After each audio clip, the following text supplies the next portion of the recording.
Hello friends, നമുക്കിന്നേ വൈകിട്ടത്തേന് kinnathappam ഉണ്ടാക്കാം. ശർക്കരയൊക്കെ ഇട്ട് ഉണ്ടാക്കണം. അതിന് വേണ്ട സാധനങ്ങൾ നല്ല വറുത്തരിപ്പൊടി, പിന്നെ ശർക്കര ഉരുക്കിയത്, തേങ്ങാപ്പാൽ, നെയ്യ്, ഏലക്കാപ്പൊടി. അപ്പോൾ ആദ്യം ശർക്കര ഉരുക്കിയത്, മധുരം ആവശ്യത്തിന് കേട്ടോ. അത് എന്താ വെച്ചാൽ ആൾക്കാർക്ക് മധുരം കുറവ് മതി, ഇവിടെ നല്ല മധുരം വേണം. അത് മിക്സ് ചെയ്യുക. പൊടിയിട്ട്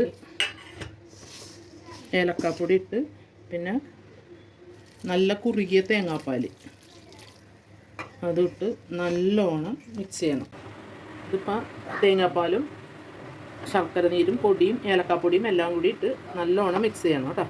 മിക്സ് ചെയ്തെടുത്തേക്കുന്നതാണ്. പിന്നെ ഇതിലേക്ക് വേണമെങ്കിൽ കാഷ്യൂ, തേങ്ങ കൊത്ത് വറുത്തതാ എന്തെങ്കിലുമൊക്കെ ഇട്ടാൽ ഒന്ന് കടിക്കാനായിട്ട് കിട്ടും. അപ്പോൾ അത് നല്ല ടേസ്റ്റാണ്. മറ്റേ റേസിൻസാ എന്തെങ്കിലുമൊക്കെ ഇട്ട് അത് എന്നിട്ട് ഒന്ന് കാണിച്ചാൽ കിട്ടും. എന്നിട്ട് സ്റ്റീൽ പാത്രത്തിൽ നെയ്യ് പുരട്ടിയിട്ട്, നല്ലോണം നെയ്യ് പുരട്ടിയിട്ട് ഒരുപാട് കട്ടിയില്ലാതെ കോരി ഒഴിച്ച് നമുക്ക് ഇഡ്ഡലി പാത്രത്തിൽ വെച്ച് വേവിച്ചെടുക്കാം. അത് ഞാൻ ചെയ്ത് കഴിഞ്ഞിട്ട് കാണിച്ചു തരാം കേട്ടോ. ഈസിയാണ്, പെട്ടെന്ന് കഴിയും ഇത്.